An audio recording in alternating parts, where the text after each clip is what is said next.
Hello, it's Friday, 15th of October. I'm David Wilder. I'm editorial manager at Capital Economics, and this is your week in review. It was a week in which the US reported that inflation ticked higher in September, adding more fuel to this debate about whether current price pressures are transitory or not. Our US team's been warning for a year now that it does think that US inflation will persist, and they highlighted a worrying rise in cyclical components in the data, and warned that they could last even after near-term disruptions ease. The latest Global Inflation Watch from our global economics team explained how supply shortages mean inflation generally could stay higher for longer.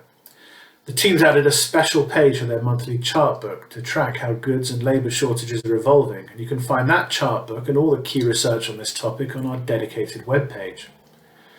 Now, although we think goods shortages should ease in 6 to 12 months, labour shortages could continue in economies including the US, the UK and Canada. This isn't just an advanced economy problem. Liam Peach from our emerging markets team explained how inflation risks in Central and Eastern Europe are underappreciated because labour markets there are tightening. Slowing activity, rising inflation, unsurprisingly, this is fueling talk of a return to stagflation. We think for the most part what we're seeing is a pale imitation of what happened in the 1970s. That said, William Jackson, who's our chief emerging markets economist, noted that for Brazil it could be a case of back to the future. He forecasts inflation there next year of as much as 10%, and economic growth of barely more than 1%.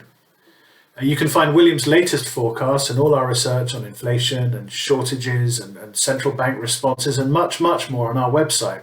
But that's all for me for this week, and thank you for listening and speak soon.